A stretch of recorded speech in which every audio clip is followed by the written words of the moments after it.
एक ऐसा योगी जो संत बनने से पहले एक हत्यारा था, जिसने काला जादू सीखकर 35 लोगों की जान ली और फिर उसी एक जीवन में वो बुद्धत्व को भी प्राप्त कर गया। आप सोचेंगे कि ये कैसे मुमकिन है, एक खूनी और एक संत एक ही शरीर में। ये कहानी है तिब्बत के महान योगी मिलेरेपा की।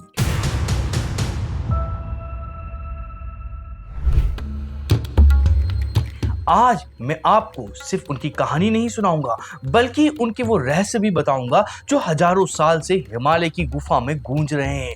हम जानेंगे कि कैसे उन्होंने अपने पापों को धोया, कैसे उन्होंने वो सिद्धियां हासिल की जिससे वो हवा में उड़ सकते थे और चट्टानों से गुजर सकते थे।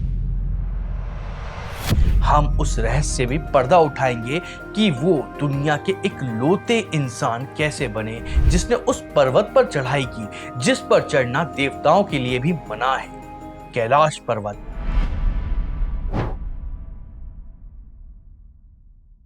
मिलेरेपा का जन्म 11वीं सदी में तिब्बत के एक अमीर परिवार में हुआ था, लेकिन बचपन में ही पिता की मौत के बाद उनके चाचा और चाची ने सारी संपत्ति हड़प ली। मिलेरेपा उनकी माँ और बहन को नौकरी जैसी जिंदगी जीने पर मजबूर कर दिया गया। बदले की आग में जल रही माँ ने जवान मिलेरेपा को एक ही आदेश दिया, जाओ और काला जादू सीख कर आओ और हमारे दुश्मनों को बर्बाद कर दो। और मिलेरेपा ने अपनी मां का आदेश पूरा करा। उन्होंने विनाशकारी मंत्रों में महारत हासिल कर ली और एक दिन वो अपने दुश्मनों के गांव पर मौत बरसाने लगे। एक ही रात में 35 लोगों को मार दिया। बदला पूरा हो चुका था,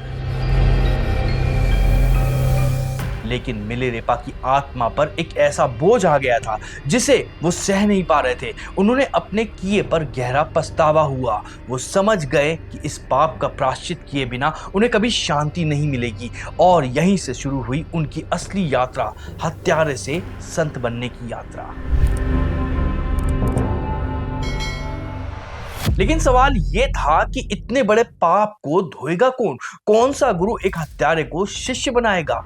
कई गुरुओं से ठुकराए जाने के बाद आखिर में वो पहुंचे गुरु मारपा के पास में। मारपा एक नजर में समझ गए कि ये कोई साधारण इंसान नहीं, इसके कर्म भारी हैं, लेकिन इसकी क्षमता उससे भी कहीं ज्यादा है। पर मारपा ने उन्हें सीधे सीधे ज्ञान नहीं दिया। उन्होंने मिलेरेपा की सबसे कठोर परीक्षा शुरू करी। मारपा ने मिलेरेपा को अकेले अपने हाथों से पत्थर का एक 9 मंजिला टावर बनाने का आदेश दिया। मिलेरेपा ने खून पसीना एक करके टावर बनाया। उसकी पीठ पर घाव हो गए, हाथ छिल गए और जैसे ही टावर लगभग पूरा होता, मारपा आते और कहते, नहीं, ये ठीक नहीं बना है, इसे तोड़ दो और फिर से बनाओ। एक बार, 2 बार, कईयों बार ऐसा हुआ। हर बार मिलेरेपा टावर बनाते और हर बार मारपा उसे तुड़वा देते। ये मिलेरेपा के अहंकार, उसके क्रोध और उसके पापों को तोड़ने की प्रक्रिया थी। ये उनके धैर्य और गुरु भक्ति की सबसे क्रूर परीक्षा थी। इतनी कठोर परीक्षा सोचकर ही रूह कांप जाती है। अगर ये कहानी आपको अब तक जोड़े हुए है तो सोचिए मत, सब्सक्राइब कर लीजिए, क्योंकि आगे जो होने वाला है वो इससे भी ज्यादा अद्भुत है। हमारी इस यात्रा में साथी बनिए और यह वीडियो पसंद आया तो इस वीडियो को लाइक भी जरूर करिएगा। अब हम कहानी में आगे बढ़ते हैं। सालों की इस कठोर परीक्षा के बाद जब मारपा को यकीन हो गया कि मिलेरेपा का मन पूरी तरह से शुद्ध हो चुका है, तब उन्होंने उसे असली ज्ञान दिया। उन्होंने मिलेरेपा को वज्रयान बौद्ध धर्म की सबसे गुप्त और शक्तिशाली शिक्षाएं दी। उन्होंने मिलेरेपा को नारोपा के 6 योग, इन योगों में से एक ऐसी शक्ति थी जो इंसान को सुपर ह्यूमन बना सकती थी, वो सिखाई। इनमें सबसे प्रमुख थी तामो यानी आंतरिक ऊष्मा का योग। इस योग में महारत हासिल करके मिलिरेपा अपने शरीर में इतनी गर्मी पैदा कर सकते थे कि वो हिमालय की बर्फीली गुफाओं में जहां तापमान माइनस में होता था वहां सिर्फ एक पतले सूती कपड़े में महीनों तक ध्यान लगा सकते थे। रेपा का मतलब ही होता है सूती कपड़े पहनने वाला। ये नाम ही उनकी सिद्धि का प्रतीक बन गया। लेकिन उनकी सिद्धियां सिर्फ शरीर को गर्म रखने तक सीमित नहीं थी।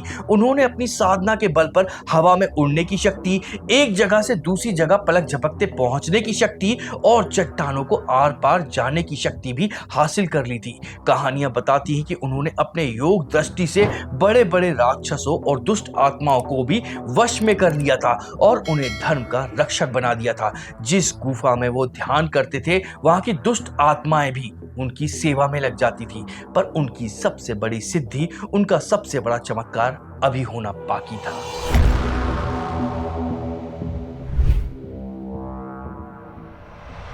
एक ऐसा कारनामा जिसे आज तक कोई दोहरा नहीं पाया है, पवित्र कैलाश पर्वत पर सफल चढ़ाई।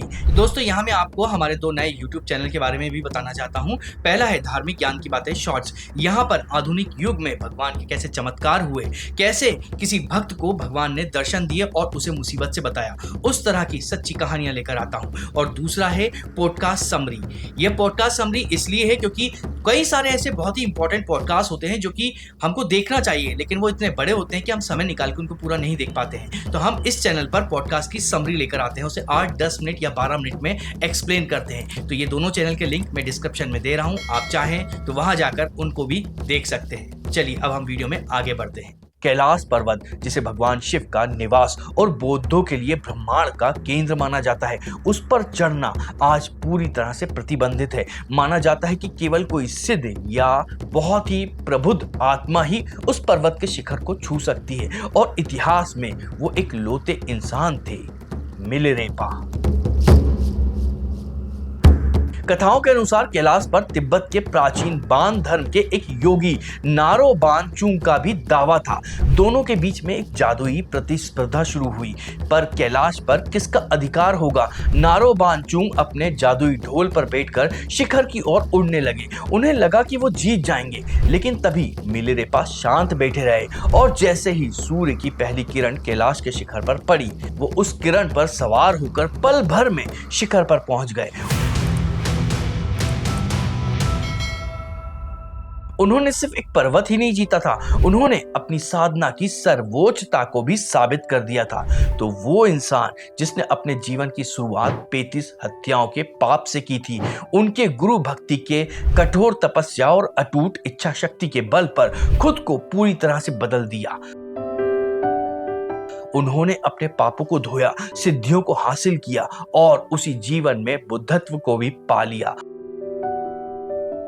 उनका जीवन इस बात का सबसे बड़ा सबूत है कि आप अतीत में कितने भी काले क्यों ना हो, पश्चाताप और सही रास्ते पर चलने का संकल्प आपको कहीं भी पहुंचा सकता है।